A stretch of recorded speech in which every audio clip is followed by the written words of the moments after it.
भारत के अंदर LPG gas को लेकर कुछ दिक्कतें देखने को सामने मिली है। अब इसी बीच 2 LPG tanker straight of Hormuz से निकल रहे हैं। एक तो कहा जा रहा है कि निकल चुका है और ये भारत के तटों तक पहुंचने वाला है। वहीं दूसरे की बात करें तो लगभग उसकी भी पोजीशन ऐसे ही है। लेकिन क्या स्ट्रेट ऑफ हॉर्मुज को भारत के लिए ईरान ने खोला है और साथ में एक डिमांड भी रखा है, और वो डिमांड क्या ब्रिक्स से रिलेटेड है? और क्या ऐसा कुछ करने के लिए कहीं पर्दे के पीछे कोई और तो नहीं है जो खेल रहा है, जो चाहता है? चूंकि भारत इस बार ब्रिक्स का अध्यक्ष है तो ऐसे में भारत को घेरना चाहता है। और वहीं ये है जेफरी ने फिर से एक बार एक बड़ा बयान दिया है और कहा है कि भारत एक बहुत बड़ा भूल कर रहा है। ब्रिक्स की इस बार की अध्यक्षता भारत कर रहा है, क्या इसलिए चालें चली जा रही है? जियोपॉलिटिक्स में बहुत कुछ चल रहा है। हमेशा की तरह वर्ल्ड मिरर के इस एपिसोड में जानने को मिलेगा बहुत कुछ, इसलिए वीडियो को अंत तक जरूर देखें। ये जो पूरा सीन दिख रहा है ना, इस वक्त तेल का क्राइसिस, गैस का क्राइसिस और स्ट्रेट ऑफ हॉर्मुज में समस्याएं। हालांकि इस बीच बहुत तरह की अफवाहें भी उड़ रही हैं। जैसे कि एक खबर ये कही गई कि ईरान ने कहा है कि जो जो देश युआन में पेमेंट करेंगे उन देशों के टैंकर को जाने दिया जाएगा। हालांकि इसकी कोई पुष्टि नहीं हुई है। मैं पहले बता दूं आपको, सोशल मीडिया में इस तरह की कई खबरें आ रही हैं जिसमें दिखलाने की कोशिश हो रहा है कि ये युआन का सपोर्ट कर रहे हैं, डॉलर का सपोर्ट नहीं कर रहे हैं। पर यहीं इन सब के बीच में भारत के ऑयल टैंकर और कथित तौर पर एलपीजी टैंकर को छूट दी जा रही है कि भारत स्ट्रेट ऑफ हॉर्मुज से गुजर सके। इसके लिए कहा गया कि ईरान ने भी इस बात को कहा कि भारत हमारा दोस्त है और हम भारत को इस चीज के लिए छूट भी दे रहे हैं कि भारत अपने तेल को ले जा सके या गैस को ले जा सके। पर क्या इसके साथ कोई शर्त है? वैसे आपको बता दूं, हॉर्मुज में जिस तरीके से तेल टैंकर और एलपीजी को लेकर समस्याएं बढ़ रही है, यहाँ अमेरिका अपनी नेवी को उतार सकता है। ये बार बार कहा जा रहा है कि यहाँ इनकी नेवी उतर सकती है। कुछ खबर अगर देखें, जैसे टाइम्स ऑफ माल्टा की इस खबर को देखें तो इसमें कहा जा रहा है कि यूएस नेवी जल्दी ही उतरेगी और ये टैंकर्स को साथ साथ सुरक्षा मुहैया कराएंगी ताकि ये स्ट्रेट ऑफ हॉर्मुज को पार कर सकें। वैसे कुछ एक्सपर्ट ये कहते हैं कि अमेरिका अपनी नेवी को यहाँ उतार रहा है। जो ईरान ने तमाशा खड़ा किया है स्ट्रेट ऑफ हॉर्मुज को बंद करके, जो उनके पास एक विकल्प है, उस विकल्प के अलावे ईरान के पास नहीं है कि वो जाकर अमेरिका में हमला कर दे। काफी दूर है अमेरिका। तो ईरान के पास जो जो विकल्प है वो इसका इस्तेमाल कर रहे हैं। गल्फ कंट्रीज के बेस पर हमला करना या स्ट्रेट ऑफ हॉर्मुज को रोकना, तो ये कोशिश है उनकी जो होनी ही थी। पर कहा जा रहा है कि अमेरिका के प्लान कुछ अलग है। खर्ग पे हमला करके अमेरिका ने एक संकेत दे दिया है कि खर्ग को लेकर उनका प्लान शुरू हो सकता है। अब वो क्या है प्लान?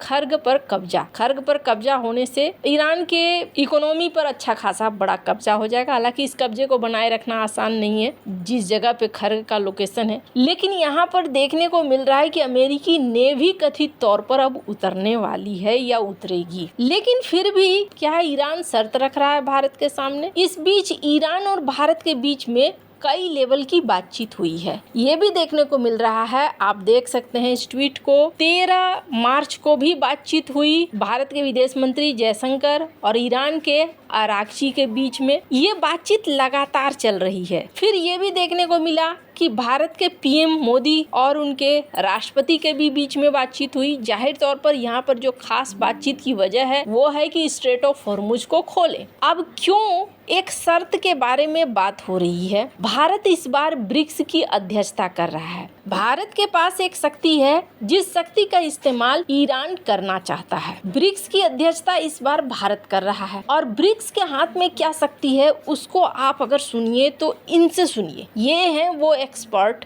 जेफरी जो इन दिनों भारत के लिए निगेटिव बोल रहे हैं। क्या बोल रहे हैं इस वीडियो में? वो India thinking that it will replace China as America's supplier and that it will reap benefits as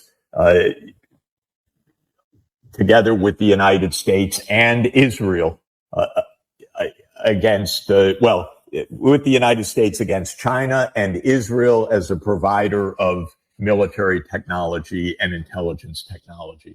So India has sidled up to the United States despite all the abuses, and it hasn't really ended that. Modi was in Israel a few days ago. For God's sake, what the heck is that? तो इस video में कह रहे हैं कि भारत ये सोच रहा है कि मैं चाइना को रिप्लेस कर दूंगा। चाइना जिस तरीके से अमेरिका को सामान देता था, अब भारत अमेरिका को सामान देगा, इजराइल की टेक्नोलॉजी लेगा। भारत अपने आप को ऐसा समझकर अमेरिका के तरफ कर रहा है। ये साफ साफ कहते हैं कि अमेरिका के तरफ कर रहा है, लेकिन भारत को समझना चाहिए कि अमेरिका एक बड़ा देश है। आप तो उपनिवेश बन के रह चुके हो ब्रिटिश का, तो आपको तो पता है आप किसी के उपनिवेश बनो, ये ठीक नहीं है। और अमेरिका के साथ दोस्ती कभी भी किसी के लिए फायदेमंद नहीं रही है। ये बातें इस वीडियो में बोल रहे हैं, लेकिन अंत में ये क्या कह रहे हैं वो सुनिए। Continues in this way should be expelled or suspended from the UN as South Africa was. It is a violent, vicious state that either regains its senses or is going to lose its hold. So this is going to be another reckoning that will come. But I think the way this war will end is the world telling the United States and Israel, stop, it's over. You're wrecking the whole world.